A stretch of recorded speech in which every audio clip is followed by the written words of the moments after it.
बड़ा ही दिलचस्प सवाल है।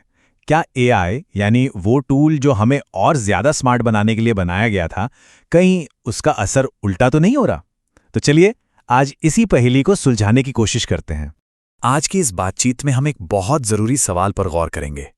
कभी कभी ऐसा महसूस होता है ना कि चीजें उतनी तेजी से याद नहीं आती, या किसी एक काम पर ध्यान लगाना पहले से ज्यादा मुश्किल हो गया है। खैर, ये सिर्फ एक एहसास नहीं है, इसके पीछे एक हकीकत भी हो सकती है। जरा सोचिए, 10 साल पहले कितने लोगों के फोन नंबर जुबानी याद थे? शायद 5, 7 या कम से कम 2-3 तो पक्का होंगे। और आज मुश्किल से अपना और शायद एक आध घर का नंबर। क्यों? क्योंकि सब कुछ फोन में सेव है। या गूगल मैप्स को ही देख लीजिए, अब रास्ते याद रखने की जरूरत ही किसे है? ये छोटे छोटे बदलाव दरअसल एक बड़ी कहानी की तरफ इशारा कर रहे हैं। अच्छा, अब ये भी सच है कि नई टेक्नोलॉजी को लेकर ये डर कोई नई बात नहीं है। इतिहास उठाकर देखें तो हर बड़े बदलाव के साथ ऐसी चिंताएं हमेशा से रही हैं। सोचिए, महान दार्शनिक सुकरात को डर था कि लिखने की कला से लोगों की याददाश्त खत्म हो जाएगी। 70 के दशक में टीचर्स को लगता था कि कैलकुलेटर बच्चों का गणित खराब कर देंगे। फिर 2011 में गूगल इफेक्ट की बात सामने आई। मतलब, जब पता हो कि जानकारी ऑनलाइन मिल ही जाएगी तो उसे याद क्यों रखना? लेकिन आज एआई के साथ जो चुनौती हमारे सामने है, वो शायद इन सबसे कहीं ज्यादा बड़ी और गहरी है। तो चलिए अब इन पुरानी बहसों से आगे बढ़ते हैं और सीधे साइंस की बात करते हैं। देखते हैं कि लेटेस्ट रिसर्च इस बारे में क्या कहती है। और यकीन मानिए, जो नतीजे सामने आए हैं वो काफी चौंकाने वाले हैं। हाल ही में अमेरिका के मशहूर MIT मीडिया लैब में एक स्टडी हुई। इसमें 54 लोगों को शामिल किया गया और उन्हें एक निबंध लिखने को कहा गया। इन लोगों को 3 अलग अलग ग्रुप्स में बांटा गया और नतीजे सच में हैरान करने वाले थे। जैसा कि इस चार्ट में साफ दिख रहा है, जिन लोगों ने ChatGPT का इस्तेमाल किया, उनके दिमाग में सबसे कम हलचल हुई। EEG डेटा के हिसाब से उनका दिमाग लगभग बंद सा हो गया था। वहीं जिन्होंने बिना किसी मदद के खुद से लिखा, उनका दिमाग सबसे ज्यादा एक्टिव था। ये तो बस एक स्टडी थी। चलिए एक और देखते हैं। माइक्रोसॉफ्ट और कार्नेजी मेलन यूनिवर्सिटी ने मिलकर 319 नॉलेज वर्कर्स पर एक रिसर्च की। इस स्टडी में यह सामने आया कि जो लोग एआई पर बहुत ज्यादा निर्भर हो जाते हैं, उनकी प्रॉब्लम सॉल्व करने की अपनी काबिलियत कमजोर पड़ जाती है। उनका सारा फोकस इस बात पे शिफ्ट हो जाता है कि एआई का इस्तेमाल करके काम को ऑटोमेट कैसे करें, ना कि असल में प्रॉब्लम को गहराई से समझने पर। इन सभी रिसर्च के पीछे का जो साइंटिफिक कारण है, उसे कहते हैं कॉग्निटिव ऑफलोडिंग। आसान भाषा में कहें तो अपने दिमाग का काम किसी बाहरी चीज को सौंप देना। एक और स्टडी हुई 666 लोगों पर, जिसमें साफ साफ पाया गया कि एआई का इस्तेमाल जितना ज्यादा, क्रिटिकल थिंकिंग उतनी ही। इस कॉग्निटिव ऑफलोडिंग का सबसे अच्छा और सबसे आम उदाहरण तो हम सब हर रोज इस्तेमाल करते हैं। जी हाँ, गूगल मैप्स जैसी नेविगेशन ऐप्स।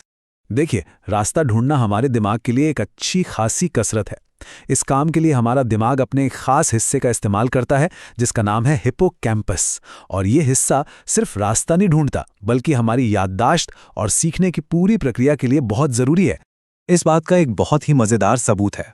साल 2000 में लंदन के टैक्सी ड्राइवरों पर एक स्टडी हुई थी। इन ड्राइवरों को हजारों गलियां और रास्ते याद रखने पड़ते हैं। जब उनके दिमाग को स्कैन किया गया तो पता चला कि उनका हिप्पोकैम्पस एक आम इंसान के मुकाबले काफी बड़ा था। ये इस बात का पक्का सबूत है कि दिमाग की कसरत से उसकी बनावट तक बदल सकती है। तो यहाँ एक सवाल उठता है, अगर दिमागी मेहनत इतनी ही फायदेमंद है तो हम इससे बचते क्यों हैं? इसका जवाब हमारे लाखों सालों के विकास में छिपा है। सच तो यह है कि हमारा दिमाग एक कॉग्निटिव माइजर है, यानी एक दिमागी कंजूस। इसका काम ही है कि कम से कम मेहनत वाला रास्ता ढूंढे, ताकि ज्यादा से ज्यादा एनर्जी बचाई जा सके। इसे ऐसे समझिए, हमारा दिमाग हमारे शरीर के वजन का सिर्फ 2% है, लेकिन वो शरीर की कुल एनर्जी का 20% हिस्सा अकेले इस्तेमाल कर लेता है। तो जाहिर सी बात है, जब उसे एआई जैसा कोई भरोसेमंद एजेंट मिलता है जो उसका काम कर सकता है, तो वो खुद को आराम देना ही पसंद करता है। और यहीं पर सबसे बड़ा विरोधाभास सामने आता है। हमारा दिमाग चाहता तो आराम है, लेकिन उसे सीखने, बढ़ने और मजबूत होने के लिए चुनौतियों की, मुश्किलों की जरूरत है। जब तक दिमाग संघर्ष नहीं करेगा, गलतियां करके सीखेगा नहीं, तब तक उसके न्यूरल नेटवर्क मजबूत कैसे होंगे? तो अब जब हम प्रॉब्लम को समझ चुके हैं, तो सवाल यह है कि इसका सलूशन क्या है?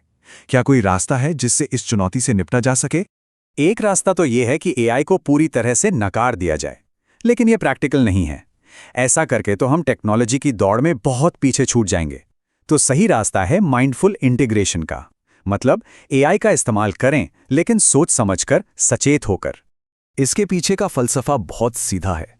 हमारे दिमाग को भी शरीर की मसल्स की तरह ही समझिए। जितना इस्तेमाल करेंगे, ये उतना ही बेहतर और मजबूत होगा। ये यूज इट और लूज इट वाला सिद्धांत है। इस्तेमाल करो या गंवा दो। तो इससे निपटने के लिए 3 सीधे साधे कदम हैं। पहला, इस बात को मानना होगा कि आज की सुविधाएं हमारे दिमाग को कमजोर कर सकती हैं। दूसरा, इस फलसफे को अपनाना कि दिमाग को भी कसरत की जरूरत है। और तीसरा और सबसे जरूरी, दिमाग की एक्टिव ट्रेनिंग करना, ताकि जो स्किल्स हम एआई को दे रहे हैं वो हमारे अंदर भी बनी रहें। अब ये ब्रेन ट्रेनिंग क्या है? कोई रॉकेट साइंस नहीं है। कभी कभी दिमाग में ही हिसाब किताब कर लेना, कुछ चीजें याद रखने की कोशिश करना, ध्यान बढ़ाने वाले गेम्स खेलना या फिर नई नई पहेलियां सुलझाना, ये सब दिमाग के लिए बेहतरीन वर्कआउट्स हैं। हमारा लक्ष्य ये होना चाहिए कि हम दोनों दुनियाओं का बेस्ट हासिल करें। हम एआई से एफिशिएंसी और प्रोडक्टिविटी तो लें, लेकिन साथ ही साथ अपने दिमाग की तेजी, अपने बेसिक स्किल्स और सबसे बढ़कर क्रिटिकल थिंकिंग यानी गहराई से सोचने की क्षमता को भी बनाए रखें। तो आखिर में सवाल यही बचता है, क्या हमें एफिशिएंसी और इंटेलिजेंस के बीच किसी एक को चुनना पड़ेगा? शायद नहीं।